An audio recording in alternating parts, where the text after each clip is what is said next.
द्वादशांगी के रचयिता श्री गौतम स्वामी जी के चरणों में वंदन। प्रकट प्रभावी चारों दादा गुरुदेवों के चरणों में वंदन।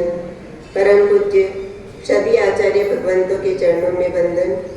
समता मूर्ति तन में व्याधि मन में समाधि पूज्य गुरुवर्य श्री विचक्षण श्री जी माँ साहब के चरणों में वंदन।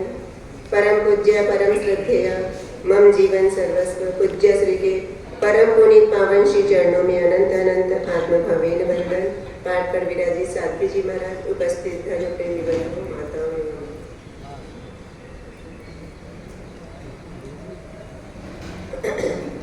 आज पर्वाधिराज पर्युषण पर्व का चतुर्थ दिवस, चार गति को चूरने वाला। पर्वाधिराज पर्युषण पर्व के आने पर श्री संघ के समक्ष कल्पसूत्र जी की वासना की जाती है। इसके तीन अधिकार। पहले अधिकार में जिन चारित्र के अंतर्गत प्रभु परमात्मा भगवान महावीर स्वामी का जीवन चारित्र चल रहा है। परमात्मा के 27 भवों का वर्णन चल रहा है। पहला भव नए सार का, जहाँ नए सार को जैन धर्म की प्राप्ति नहीं, देव गुरु धर्म की पहचान नहीं, उसके बाद भी यहाँ सम्यक दर्शन की प्राप्ति उन्हें हो जाती है। तीसरा भव मरीचि का, जहाँ तीर्थंकर परमात्मा के घर में जन्म, तीर्थंकर परमात्मा के चरणों में चारित्र लिया, लेकिन उसके बाद भी चारित्र से च्युत हो जाते हैं। शरीर मोह के कारण चारित्र से गिर जाते हैं और शिष्य मोह के कारण सम्यक दर्शन भी चला जाता है। वहां से 17वें भव में 13 भव तक उन्हें पुनः परमात्मा का शासन नहीं मिलता, साधु वेश नहीं मिलता और 17वें भव में वापस से जिन शासन की प्राप्ति होती है, साधु जीवन भी मिलता है, लेकिन वापस यहाँ पर नियाना कर लेते हैं कि मैं तुम्हें मारने वाला बनूं। इस प्रकार हम देख रहे हैं कि जीव कब कैसे ऊपर उठता है और ऊपर उठकर वापस नीचे गिर जाता है। चढ़ने की जगह पर गिर गया और गिरने के स्थान से चढ़ गए। इस प्रकार 17 भव हुए। 18वां भव देवलोक का। 19वां भव बोधनपुर नगर में प्रजापति राजा, 2 रानियां धारिणी और मृगावती। धारिणी रानी ने 4 स्वप्न से सूचित पुत्र का जन्म हुआ, अचल कुमार नाम रखा गया। मृगावती ने 7 स्वप्न देखे, पुत्र का जन्म हुआ, त्रिपृष्ठ कुमार नाम रखा गया। उस ही पास में एक तुंगिया नाम का पर्वत, जिस पर्वत की गुफा में विशाखा नंदी का जीव सिंह के रूप में जिसका जन्म होता है, और उसके पास में ही अश्वग्रीव प्रति वासुदेव, उनके चावल का खेत, जिस चावल की खेत के लिए वासुदेव हर दिन एक सेवक को उस खेत की रक्षा के लिए भेजते थे। लेकिन जो भी रक्षा के लिए वहाँ खेत में जाता, वहाँ रहा हुआ सिंह उसे परेशान करता और कभी कभी तो उस व्यक्ति को समाप्त भी कर देता। एक दिन प्रजापाल राजा की बारी आती है, तब त्रिपृष्ठ कुमार अपने छोटे भाई को लेकर, पिता की आज्ञा लेकर खेत की रक्षा के लिए पहुँचते हैं। जैसे ही वहां पहुंचते हैं, रथ की आवाज से सिंह बाहर निकलकर आता है और त्रिपृष्ठ कुमार देखते हैं कि यह सिंह रथ में बैठा हुआ नहीं, कवच धारण किए हुए नहीं, शस्त्र भी इसके हाथ में नहीं है, तो मुझे भी इन सब चीजों को छोड़कर इसके साथ युद्ध करना चाहिए। एक छलांग लगाते हैं सिंह के सामने और अपने दोनों हाथों से उसके दोनों जबड़ों को जीर्ण वस्त्र की तरह फाड़ देते हैं। सिंह धड़ाम धरती पर गिर जाता है, लेकिन श्वास नहीं निकल रहे हैं। उस समय छोटा भाई अचल जो सिंह को सांत्वना देता है कि हे मृगराज, जिस प्रकार तुम वन के राजा हो, वैसे ही तुम्हें मारने वाला सामान्य व्यक्ति नहीं, वह भी मनुष्यों का राजा है। और वह सिंह मृत्यु को प्राप्त होता है। त्रिपिष्ट कुमार, जिसे गायन का शौक, कल आप लोगों ने पूज्य श्री से ये दृष्टांत सुन ही लिया कि गायन का शौक, गायन बंद नहीं हुआ तो सैया पालक के कान में उबलता हुआ शीशा डलवाया। शीशा डलवाया किस कारण से? राजा को कोई कमी नहीं आई, सभा का कोई नुकसान नहीं हुआ, लेकिन उसके बाद भी मैं राजा हूँ, मेरी आज्ञा माननी चाहिए। इतनी सी बात को लेकर गरम गरम उबलता हुआ शीशा कानों में डलवा दिया। मरकर कहाँ गए? 7वीं नरक में। यहाँ एक बार सैया पालक के कान में शीशा डाला, लेकिन वहाँ 7वीं नरक में कितने लंबी आयुष्य, 33 सागरोपम की, इतने लंबे समय तक वैसी पीड़ा को बार बार सहन करना पड़ा। वहां से मृत्यु को प्राप्त होके सिंह बनते हैं। सिंह के बाद वापिस नरक गति में जाते हैं। और अब 23वां भाव मूका नगरी में धनंजय राजा के घर में धारिणी रानी 14 स्वप्न देखती है। पुत्र का जन्म होता है, नाम रखा जाता है प्रिय मित्र। नाम के अनुसार ही जीवन, सभी के प्रिय, सभी के समान, मित्र के समान व्यवहार होता है, इसलिए प्रिय मित्र नाम रखा जाता है। युवावस्था में 6 खंड को जीतकर चक्रवर्ती पद प्राप्त करते हैं। अंत अवस्था में चारित्र को स्वीकार करके मृत्यु को प्राप्त करके 24वें भव में वहां से देवलोक में जाते हैं। 25वां भव छत्राग्रापुरी नगरी में नंदन नाम के राजा बनते हैं। दीक्षा लेते हैं और दीक्षा लेकर 1 लाख वर्ष तक मासक क्षमण के पारणे मासक क्षमण करते हैं। 11,80,645 मासक क्षमण करके 20 स्थानक तप की आराधना करते हैं और तीर्थंकर नाम कर्म का उपार्जन करते हैं। मासक क्षमण के पारणे मासक क्षमण कितनी बड़ी बात है। वर्तमान में आप लोगों को कहा जाता है कि उपवास से 20 स्थानक तक की होली करना है, तो आप लोग को वो भी कठिन लगता है। आजकल लोग एकादशी से और आयम्बीर से 20 स्थानक तक की होली शुरू कर दिए, लेकिन प्रभु परमात्मा ने मासक क्षमण के पारणे मासक क्षमण करके 20 स्थानक तक की आराधना की। वहां से मृत्यु को प्राप्त करके 26वें भव में 10वें देवलोक में जाते हैं और 10वें देवलोक से 27वां भव प्रभु परमात्मा महावीर स्वामी के रूप में जो अवतरण लिया है, जिन्होंने अवतरण से पूर्व जानते हैं कि मेरा यहाँ देवलोक से च्यवन होने वाला है। च्यवन का समय सूक्ष्म होने से नहीं जानते, च्यवन के बाद जानते हैं कि मैं माता की कुक्षी में आया हूँ। इस प्रकार देवानंदा 14 स्वप्न देखती है। 14 स्वप्नों को देखकर जागृत होती है, हर्षित होती है, तुष्टित होती है, रोम रोम पुलकित हो जाता है। सपनों को देखकर शयन में बैठकर पुनः अनुक्रम से सपनों को अवधारण करती है। शयन से उठकर अस्खलित गति से राजहंसी की तरह अपने पति देव के शयन कक्ष की ओर जाती है। प्राचीन समय में पति पत्नी के शयन कक्ष भी अलग अलग होते थे, लेकिन वर्तमान समय में क्या स्थिति है कि अपने पति के शयन कक्ष में जाती है, मधुर स्वप्न शब्दों से अपने पति देव को उठाती है और इस प्रकार कहती है कि हे पति देव, आज रात्रि में अर्ध जागृत अवस्था में मैंने इस तरह 14 महास्वप्न देखे हैं, उन स्वप्नों का क्या फल होगा।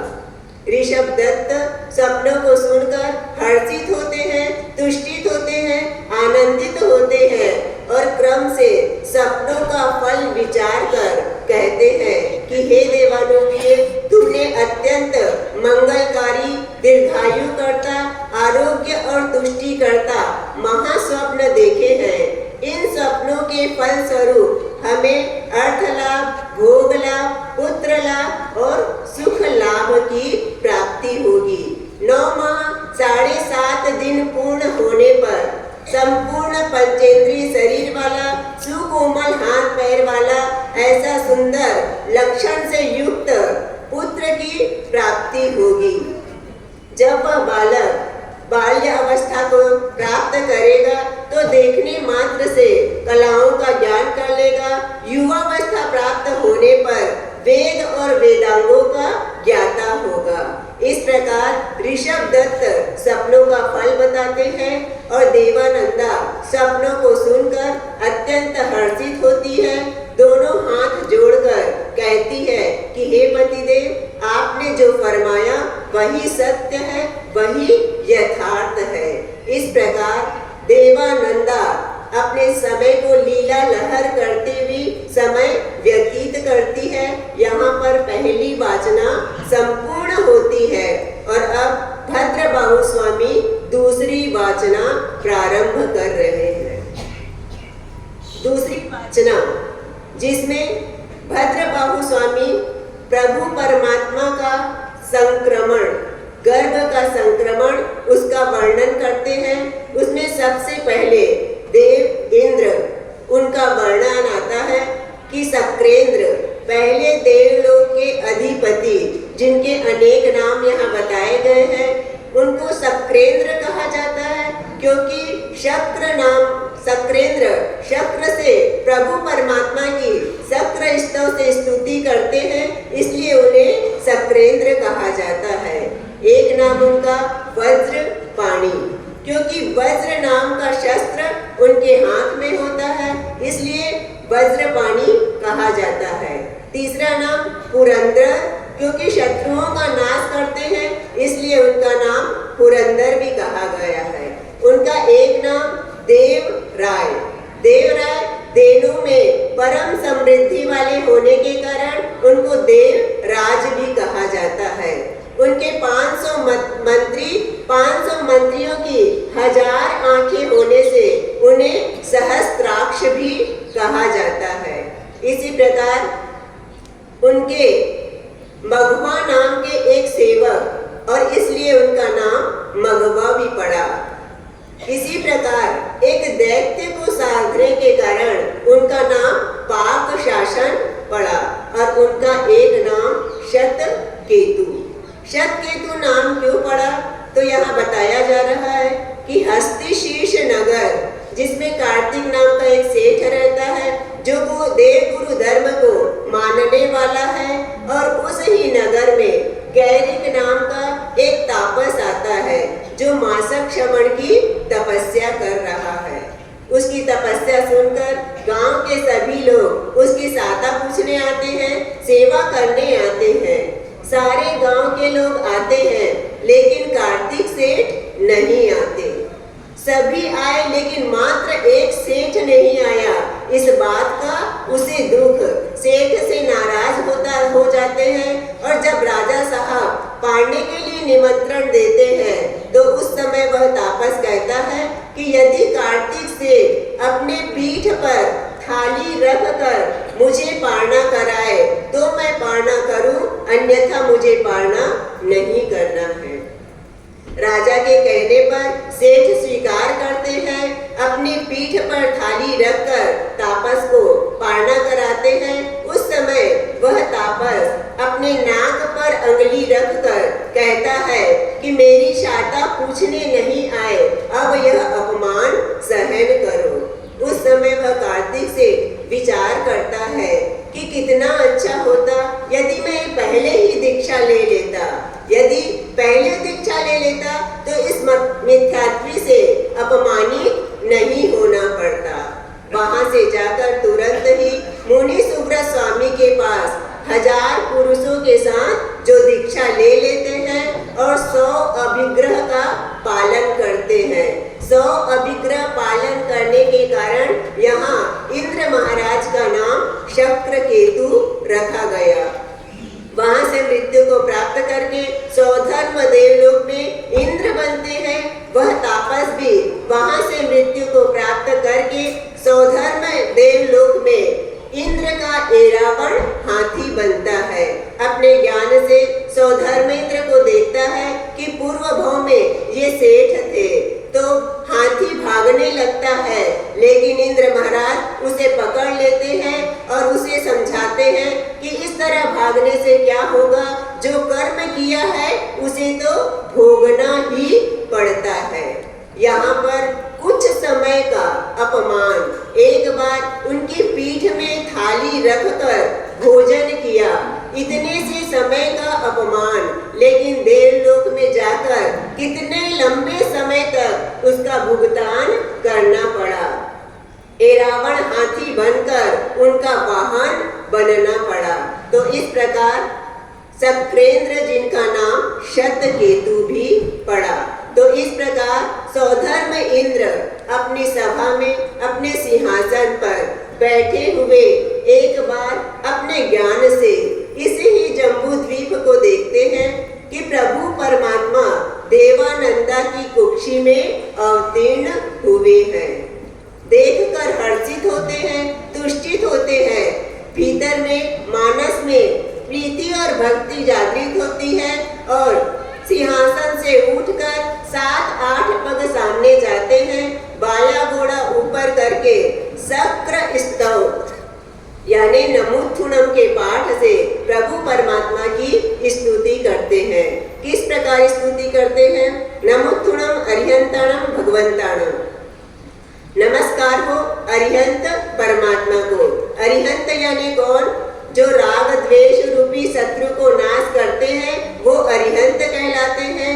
ऐसे अरिहंत परमात्मा को नमस्कार हो।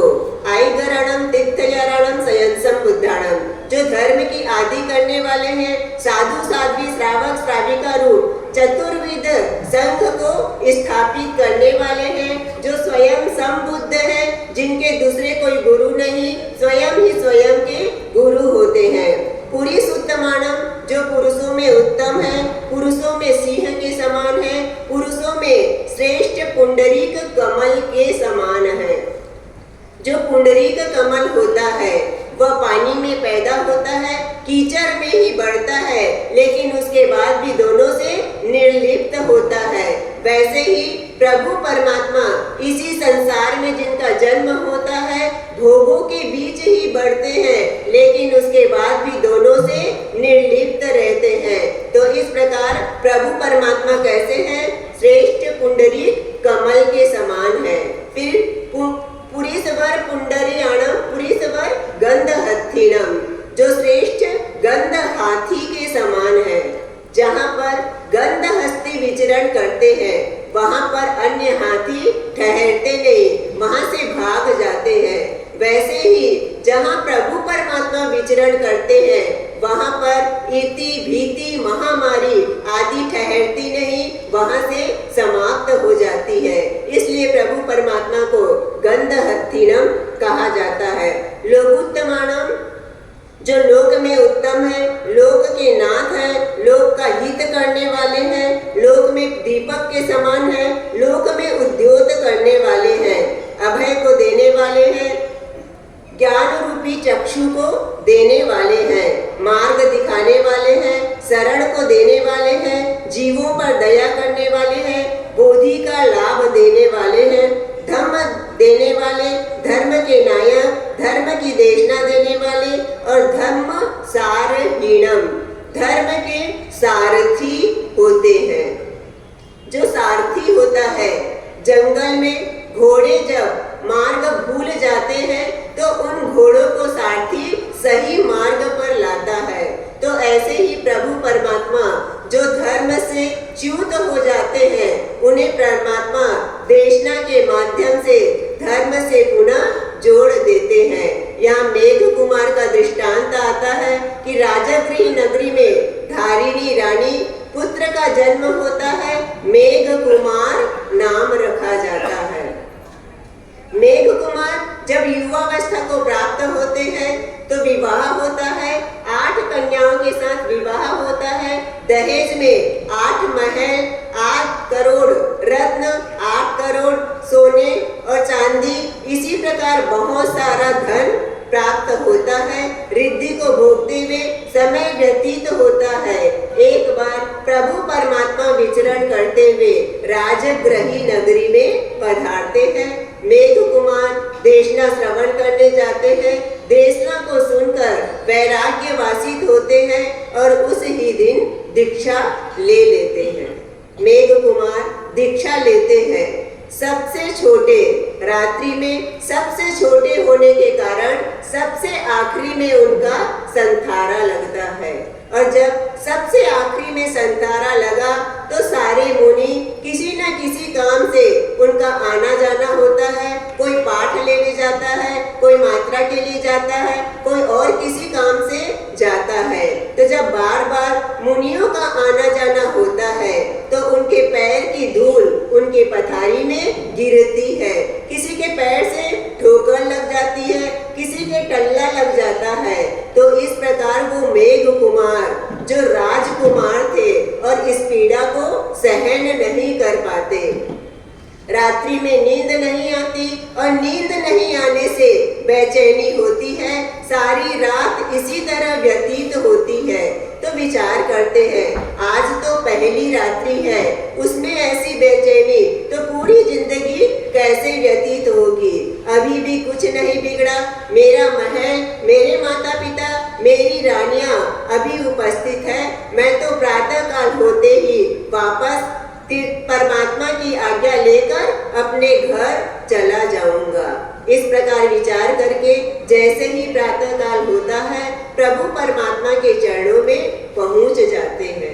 प्रभु परमात्मा जो सर्वज्ञ है, सर्वदर्शी है, उनके मन की बात को जान लेते हैं और कहते हैं कि हे मेघा, आज रात्रि में तुम्हें नींद नहीं आई, मुनियों ने तुम्हें कष्ट दिया, लेकिन याद करो इस भव से 3 भव पूर्व तुम वैताड्य पर्वत पर 1000 हथनियों के परिवार वाले 6 दांत वाले सुमेरु नाम के हाथी थे।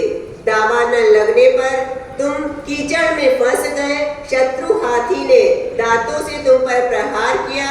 वहां पर वेदना को भोग कर 100 वर्ष की आयु को पूर्ण कर दूसरे भाव में तुम वैताड्य पर्वत में 1000 हथनियों के परिवार वाले 4 दांत वाले लाल रंग के मेरु प्रभ नाम के हाथी हुए। वहां पर पुनः दावानल को देखा। दावानल को देखकर जाति स्मरण ज्ञान हुआ। तुमने 1 योजन प्रमाण मंडल को साफ करके तैयार किया।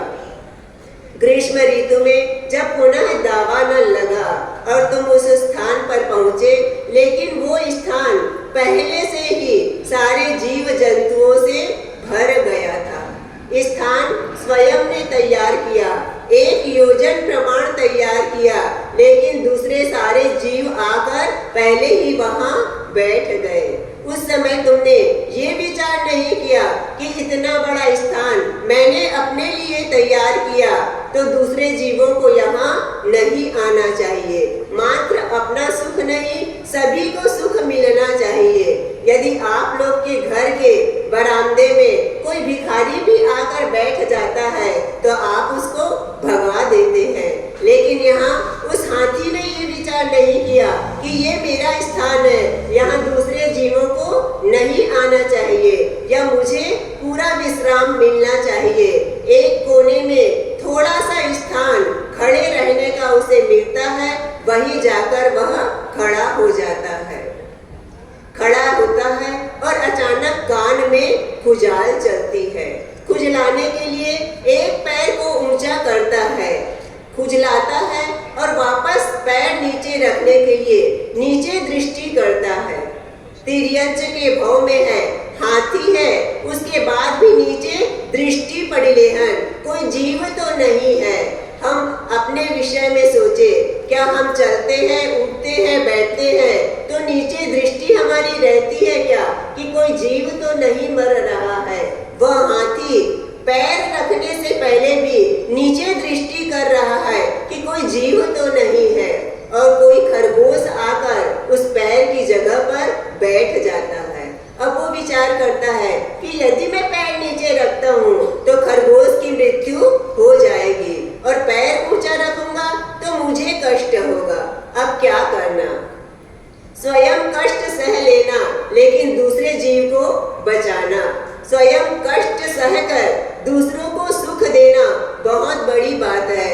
स्वयं सुख में रहकर दूसरों को सुख तो फिर भी कोई दे सकता है, लेकिन स्वयं कष्ट सहकर दूसरों को सुख देना, यहाँ वह हाथी स्वयं कष्ट सहता है, पैर नीचे नहीं रखता, ऊपर रखा रहता है और खरगोश को बचाता है।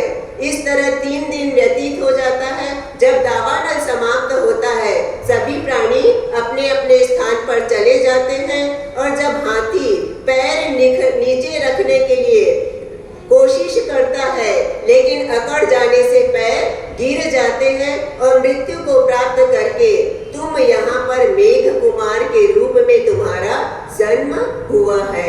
इस प्रकार प्रभु परमात्मा मेघ कुमार को बता रहे हैं। मेघ कुमार को जाति स्मरण ज्ञान होता है। जाति स्मरण ज्ञान से अपने पूर्व भाव को देखते हैं और अपने इस संयम में स्थिर होते हैं। शरीर राग के कारण पुनः संसार में जाने का विचार किया, इसलिए यहाँ पर अभिग्रह धारण करते हैं कि शरीर की सेवा नहीं करना, मात्र इर्या समिति के पालन के लिए एक आंख की सुरक्षा करना। चारित्र का पालन करके वहां से महाविदेह क्षेत्र में जाते हैं और वहां से मुक्ति को प्राप्त करते हैं। तो इस प्रकार प्रभु परमात्मा जो धर्म सारथी के समान होते हैं, धर्म से पतित होते हुए जीवों को स्थिर करते हैं। धम्मवर चौरंत चक्रवट्टिनम, धर्म रूपी श्रेष्ठ चक्र से 4 गति को समाप्त करते हैं। अपड़ी है वरनाण, अप्रतिहत जो पुनः आकर जाए नहीं, ऐसे ज्ञान और दर्शन को धारण करने वाले हैं। छद्मस्त अवस्था जिनकी समाप्त हो गई है, जो स्वयं जीन है, दूसरों को जीन बनाने वाले हैं, जो स्वयं तीर गए हैं, दूसरों को तिराने वाले हैं, जो स्वयं मुक्त हैं, दूसरों को मुक्त कराने वाले हैं। सर्वज्ञ है, सर्वदर्शी है, उपद्रव रहित है, रोग रहित है, अचल अव्याबाद सुख को प्राप्त करने वाले हैं। पुनः संसार में जो जिनका पुनरागमन होने वाला नहीं, ऐसे सिद्धि गति को जिन्होंने प्राप्त कर लिया है, ऐसे प्रभु परमात्मा महावीर स्वामी को नमोत्थुणम के माध्यम से कौन नमस्कार कर रहा है? सक्रेंद्र सौधर्मेंद्र प्रभु परमात्मा की स्तुति कर रहे हैं और स्तुति करते हुए कहते हैं कि हे परमात्मा, मैं पहले देवलोक का इंद्र आपके चरणों में नमस्कार करता हूँ, आप मेरी ओर दृष्टि करिए। और नमस्कार करने के पश्चात पुनः अपने स्थान पर सिंहासन पर बैठ जाते हैं और विचार करते हैं। न कभी ऐसा हुआ, न होता है, न होगा कि तीर्थंकर चक्रवर्ती बलदेव आदि अंत प्रांत आदि कुल में, निम्न कुल में, निर्धन कुल में या कृपण कुल में जन्म लेते हैं, लेंगे या लिए हो, किंतु असंख्य उत्तरपिणी अवसर्पिणी व्यतीत होने पर हुंडा नाम की अवसर्पिणी आती है। उस अवसर्पिणी में नए होने योग्य कार्य होते हैं जिन्हें अछेरा कहा जाता है। इस अवसर्पिणी काल में भी 10 अछेरे हुए। उस 10 अछेरे का यहाँ वर्णन किया जा रहा है। सबसे पहला गौशाला का प्रभु परमात्मा को तेजोलेशिया का उपसर्ग। सावत्थी नगरी में प्रभु परमात्मा पधारते हैं और वहाँ पर गौशाला भी पहुँच जाता है और लोगों में इस प्रकार का प्रचार करता है कि मैं तीर्थंकर हूँ। लोगों में ऐसा प्रसार हो जाता है कि सावर्थी नगरी में 2 तीर्थंकर हैं। उस समय गौतम स्वामी प्रभु परमात्मा से पूछते हैं कि हे परमात्मा, जिस प्रकार एक क्षेत्र में आकाश में 2 सूर्य एक साथ नहीं होता, एक गुफा में 2 सिंह एक साथ नहीं रहते, एक म्यान में 2 तलवार एक साथ नहीं रहती, वैसे ही एक क्षेत्र में 2 तीर्थंकर एक साथ नहीं होते हैं। आपके रहते हुए यह अपने आप को तीर्थंकर कहने वाला यह दूसरा गौशाला कौन है? जब प्रभु परमात्मा फरमाते हैं कि हे गौतम, ये गौशाला जो तीर्थंकर नहीं है, श्रवण ग्राम में रहने वाला सुभद्रा का पुत्र, गौशाला में जिसका जन्म होने के कारण गौशाला नाम पड़ा। किंचित बहुश्रुति होने के कारण अपने आप को यह तीर्थंकर कहता है, लेकिन तीर्थंकर है नहीं। यह बात सारी नगरी में फैल जाती है कि गौशाला तीर्थंकर नहीं है।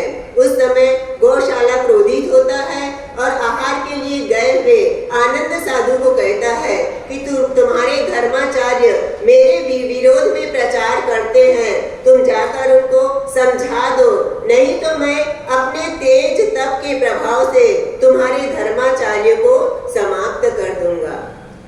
आनंद साधु जाकर सारी बात प्रभु परमात्मा को निवेदन करते हैं। परमात्मा कहते हैं कि तुम जाओ और गौतम आदि मुनियों से कह देना कि गौशाला आता होगा, तुम कोई भी उससे बातचीत मत करना, इधर उधर हो जाना।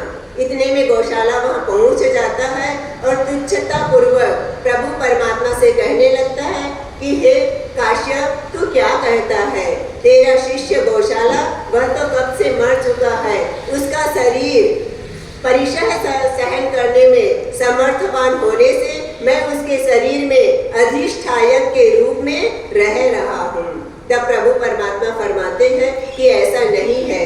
वहाँ पर सुनक्षत्र और सर्वानुभूति दो मुनि भगवंत इस तरह गौशाला के तिरस्कार पूर्ण व्यवहार से उसे जवाब देने लगते हैं। तब गौशाला दोनों पर तेजोलेशा फेंक कर उन्हें जला देता है, दोनों स्वर्ग सिधारते हैं। उस समय प्रभु परमात्मा फरमाते हैं कि हे गौशाला, तू अपने आप को छिपाने से छिप नहीं सकता, क्योंकि प्रभु परमात्मा जो सर्वज्ञ है, सर्वदर्शी है, सब कुछ जानने वाले हैं।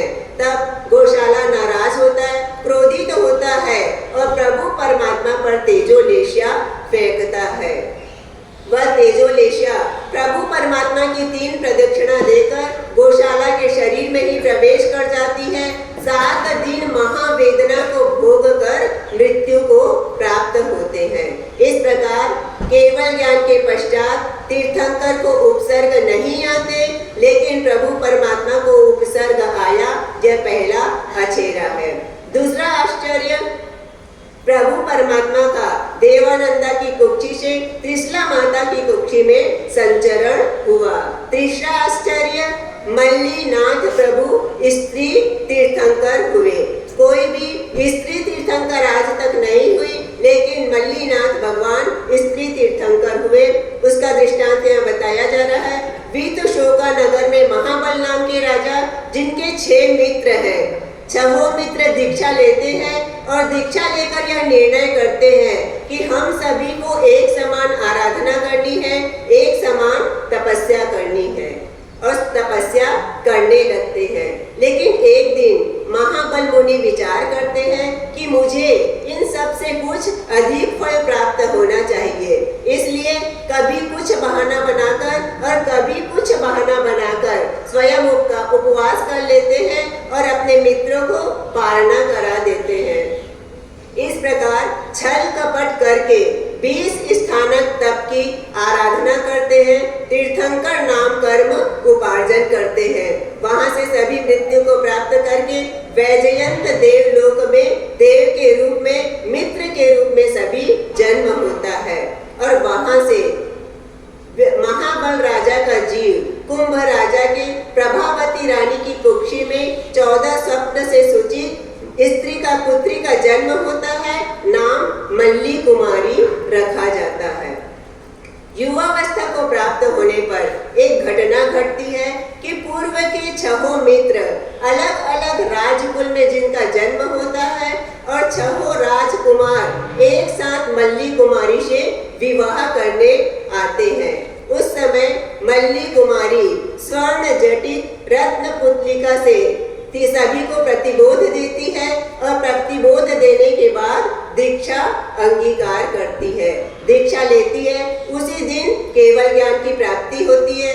देवों के द्वारा समवसरण की रचना होती है। उनके परिषदा में स्त्रियां आगे बैठती है और पुरुष पीछे बैठते हैं। इस प्रकार मल्लीनाथ भगवान जो स्त्री तीर्थंकर हुए, कभी भी स्त्री तीर्थंकर कोई होता नहीं है।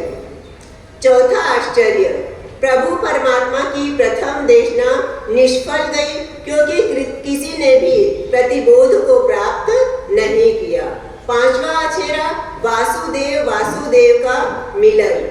कभी भी दो तीर्थंकर, दो चक्रवर्ती या दो वासुदेव आपस में एक साथ मिलते नहीं है, लेकिन यहाँ पर वासुदेव और वासुदेव का मिलन शंख के माध्यम से हुआ, यह अछेरा बताया जा रहा है। कि कांपी नगर है, चुलनी प्रिया नाम की जिनकी रानी पुत्री का जन्म होता है, द्रौपदी नाम रखा जाता है। युवावस्था प्राप्त होने पर स्वयंवर मंडप रचा जाता है। 5 पांडव और अनेक राजा वहां उपस्थित होते हैं।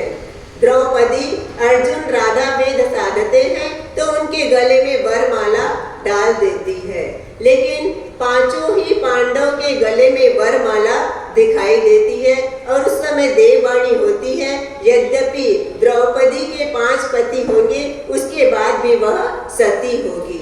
पांचों पति के साथ हस्तिनापुर में निवास कर रही है। सुखपूर्वक समय व्यतीत हो रहा है। एक बार नारद ऋषि वहां पहुंचते हैं और पांडवों से मिलते हैं। पांडव उनका बहुमान सत्कार करते हैं और उसके बाद वो द्रौपदी से मिलने जाते हैं। द्रौपदी अपचखानी अव्रती समझकर उनका बहुमान नहीं करती। तब नारद ऋषि विचार करते हैं, इसे अपने 5 प्रतियों का घमंड है, लेकिन मैं भी इसे कष्ट में न डाल दूं तो मेरा नाम नारद नहीं। वहां से चले जाते हैं। धातकी खंड में अमरकंका नगरी में पद्मनाभ राजा जहां अपनी पत्नियों के साथ क्रीड़ा कर रहे हैं, वहां पहुंचते हैं। पद्मनाभ राजा भी उनका बहुमान करते हैं, सत्कार करते हैं और उनसे पूछते हैं कि आप सारे विश्व में भ्रमण करते हैं, क्या आपने मेरे पत्नियों के समान सुंदर स्त्री कहीं देखी है? तब नारद ऋषि कहते हैं, आप तो कुएं के मेंढक के समान हो, क्योंकि आपने अपनी ही पत्नियों को देखा इसलिए उन्हें ही सुंदर मान रहे हो, लेकिन मैंने तो हस्तिनापुर की पांडवों की पत्नी द्रौपदी को देखा है। 3 लोक में उसके समान सुंदर कोई स्त्री नहीं है। तुम्हारी पत्नियां तो उसके बाएं पैर के अंगूठे की बराबरी भी नहीं कर सकती। इतना बोलकर वहां से पलायन कर जाते हैं, मानो आग लगाकर चले गए। अब पद्मनाभ राजा विचार करते हैं, कैसे भी मुझे द्रौपदी को प्राप्त करना है। पौषशाला में जाते हैं, अट्ठम का तप करते हैं, पूर्व संग देव की आराधना करते हैं। देव उपस्थित होता है और पूछता है कि मुझे क्यों याद किया। तब वह देव कहता है, वह राजा कहते हैं कि द्रौपदी को लाना है। देव कहता है, वह सती स्त्री है, सती का कभी भी हरण हो नहीं सकता, शील हरण नहीं हो सकता। तब राजा कहते हैं, तुम कैसे भी मुझे लाकर दे दो। देव लाकर दे देता है और उसके पश्चात कहता है कि आपने मेरे से सती का हरण कराया, ये अच्छा नहीं किया। आज के बाद मुझे कभी भी याद मत करना, मैं आऊंगा नहीं। इधर जैसे ही सुबह होती है, द्रौपदी आंख खोलती है और इधर उधर देखने लगती है। ये क्या हुआ? मैं कहाँ आ गई? ये किसका बगीचा है? कौन सा बगीचा है? मेरा महल कहाँ है? मेरे पति कहाँ है? इस प्रकार विचार करती है। इतने में पद्मनाभ राजा आ जाते हैं और कहते हैं कि हे देवी, तुम चिंता मत करो, मैंने भोग के लिए तुम्हारा हरण करवाया है। तुम मेरे साथ विषय सुख को भोगते हुए समय व्यतीत करो, मैं सदा तुम्हारा आज्ञाकारी रहूंगा, तुम्हारी हर आज्ञा पालन करूंगा। ऐसे कर्णशूल वचन को सुनकर द्रौपदी विचलित तो होती है, लेकिन फिर भी धैर्य को धारण करके शील की रक्षा के लिए कहती है कि आप 6 महीने तक मेरा नाम भी मत लेना। 6 महीने के पश्चात श्री कृष्ण और उनके भाई यहाँ अवश्य आएंगे और उसके बाद यदि नहीं आए तो आप जैसा कहेंगे मैं वैसा विचार करूंगी। पद्मनाभ राजा विचार करते हैं कि बीच में लवण समुद्र पड़ता है, एक तरफ जम्बूद्वीप, दूसरी तरफ धातकी खंड, इतनी अधिक दूरी है कौन आ सकता है, स्वीकार कर लेते हैं। द्रौपदी आयंबिल का तप करते हुए समय व्यतीत करती है। इधर प्रातःकाल जब द्रौपदी अपने महल में दिखाई नहीं देती, आसपास ढूंढते हैं, जब कहीं भी दिखाई नहीं देती, तब कुंती श्री कृष्ण को जाकर कहती है कि हे कृष्ण, तुम जाओ और द्रौपदी को खोजो, वह कहीं भी दिखाई नहीं दे रही है। इतने में ही नारद ऋषि का पहुंचना हो जाता है। श्री कृष्ण को कहते हैं कि क्या बात है, आज आप उदास दिखाई दे रहे हैं, चिंतातुर दिखाई दे रहे हैं, आज कुंती का आना कैसे हुआ। तब श्री कृष्ण उनसे पूछते हैं कि आप तो देवर्षि हैं, सारे विश्व में भ्रमण करते हैं, द्रौपदी का किसी ने हरण कर लिया, आपने द्रौपदी को कहीं देखा क्या। तब नारद ऋषि कहते हैं कि हाँ, वो तो है ऐसी दुष्टा, उसके ऊपर तो जितना कष्ट आए उतना कम है। मैं तो उसे ठीक से जानता नहीं, लेकिन फिर भी वैसी एक स्त्री धात्की खंड के अमरकंका नगरी में पद्मनाभ राजा की अशोक वाटिका में मैंने देखा है, फिर भी सही कह नहीं सकता।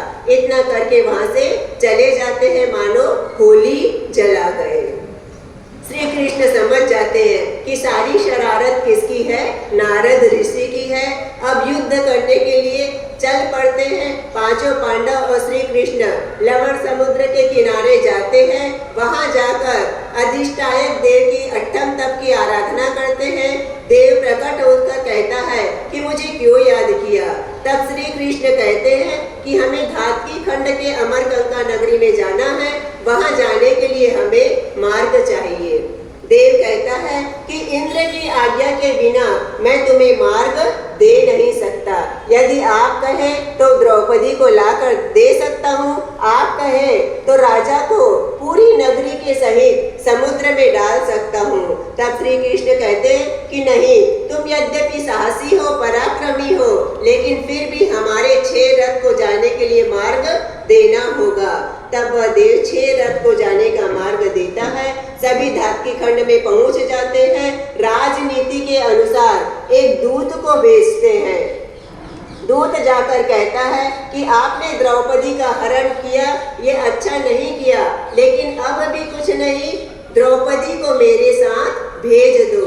श्री कृष्ण और पांचों पांडव उन्हें लेने आए हैं। तब पद्मनाभ राजा कहता है, मैं अपने बल से लेकर आया हूँ, द्रौपदी को देने के लिए नहीं लाया हूँ। यदि द्रौपदी को प्राप्त करना है तो युद्ध करो।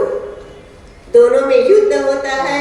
श्री कृष्ण और पांडव युद्ध के लिए जाने लगते हैं। उस समय पांडव कहते हैं कि हे स्वामी, यह कार्य हमारा है, पहले हम जाएंगे, युद्ध करेंगे, यदि हम हार जाए तो पीछे से आप सहयोग देने पधार जाना। पांचों पांडव जाते हैं, युद्ध करते हैं, लेकिन भवितव्यता के योग से हार जाते हैं और लौटते हुए सिंहनाद करते हैं। सिंहनाद सुनकर श्री कृष्ण वहां पहुंच जाते हैं। युद्ध क्षेत्र में एक धनुष की टंकार करते हैं, उससे सारे सुबह तितर बितर हो जाते हैं। और पद्मनाभ राजा भी अपने नगर में जाकर द्वार को बंद करके अपने नगरी में बैठ जाते हैं। उस समय श्री कृष्ण विचार करते हैं, यह मुझे नगरी का डर दिखाता है। नरसिंह का रूप धारण करके एक मुष्टि का प्रहार करते हैं तो द्वार गिर जाता है। सारी नगरी कांपने लगती है, सारे लोग भयभीत हो जाते हैं। पद्मनाभ राजा भी डर जाते हैं और द्रौपदी की शरण में पहुंच जाते हैं। उसके चरणों में गिरकर कहते कि हे द्रौपदी, मुझे बचा लो। द्रौपदी कहती है कि मैंने आपको पहले ही कहा था कि श्री कृष्ण आदि आएंगे और मुझे लेकर जाएंगे, लेकिन आपने फिर भी मेरा कहना नहीं माना। लेकिन अब भी कुछ नहीं बिगड़ा। श्री कृष्ण देव पुरुष हैं, मैं तुम्हें उनके चरणों में गिरा दूंगी तो वो क्रोध नहीं करेंगे। स्त्री का वेश धारण करके मुख में तृण लेकर पद्मनाभ राजा श्री कृष्ण के चरणों में जाते हैं। द्रौपदी उनके चरणों में नमन कराती है और तब श्री कृष्ण कहते हैं कि इस प्रकार तुम्हें अकल नहीं आई। द्रौपदी को लेकर लौटते हैं। लौटते हुए हर्ष से शंखनाद करते हैं। शंख की ध्वनि मुनि सुब्रत स्वामी के पास बैठे हुए कपिल नाम के वासुदेव सुनते हैं। परमात्मा से पूछते हैं क्या कोई नवीन वासुदेव पैदा हुआ है? तब प्रभु परमात्मा श्री कृष्ण के आने का कारण बताते हैं। उनकी आज्ञा लेकर कृष्ण से मिलने कपिल वासुदेव जाते हैं। जैसे ही समुद्र के किनारे पहुंचते हैं 6 रथ जाते हुए दिखाई देते हैं। शंख से कहते हैं कि हे मित्र जरा ठहरो, पुनः एक बार लौट कर आओ, मैं आपसे मिलना चाहता हूँ। उस समय श्री कृष्ण भी शंख के माध्यम से ही कहते हैं कि हे मित्र हम बहुत सा रास्ता पार कर चुके हैं, अब पुनः पीछे आने में हम असमर्थ हैं, आप कृपा रखिएगा, स्नेह में वृद्धि करिएगा। इस प्रकार कृष्ण वासुदेव और वासुदेव का शंख के माध्यम से मिलन हुआ। कभी मिलन होता नहीं है, यह एक आश्चर्य हुआ। 6वां आश्चर्य, सूर्य और चंद्र प्रभु परमात्मा के समवसरण में अपने मूल विमान से पधारे। कभी भी कोई भी देव मूल विमान से नहीं आते, लेकिन यहाँ पर सूर्य और चंद्र अपने मूल विमान से पधारे, यह एक आश्चर्य हुआ। 8वां आश्चर्य, कौशाम्बी नगरी में वीर नाम का एक कौलिक भील रहता है। उसकी वनमाला नाम की पत्नी है जो अत्यंत सुंदर। एक बार राजा उसे देखते हैं और उस पर आसक्त हो जाते हैं और वनमाला भी राजा पर आसक्त हो जाती है। दासी के माध्यम से उसे अपने अंतःपुर में बुला लेते हैं और उसके साथ भोग सुख भोगने लगते हैं। एक बार वनमाला के साथ राजा महल के गवाक्ष में बैठे हुए हैं और इधर कौलिक अपनी पत्नी के वियोग में पागल बन जाता है और हे वनमाला तू कहाँ चली गई, इस प्रकार बोलते हुए नगर की गलियों में घूमने लगता है। जब राजा और वनमाला महल के गवाक्ष में बैठे हुए हैं, उस समय वह वीर कौलिक वही दीन वचनों से वहां से गुजर रहा था। उसे देखकर वनमाला विचार करती है कि ओह मैंने इस तरह अपने पति को छोड़ दिया, ये मेरे वियोग में पागल हो गया, मैंने गलत किया है। इस प्रकार पश्चाताप करती है और उस ही समय देव योग से बिजली गिरती है, दोनों की मृत्यु हो जाती है। मृत्यु को प्राप्त करके हरिवर्ष क्षेत्र में युगलिक के रूप में जिनका जन्म होता है। युगलिक कभी भी मर के नरक में नहीं जाते हैं। इधर वह वीर कौलिक भी तापस बन जाता है, मरकर किल्बिषिक देव बनता है। अपने ज्ञान से देखता है कि मेरे बैरी जो युगलिक बने हैं, मेरे बैरी देवलोक में जाए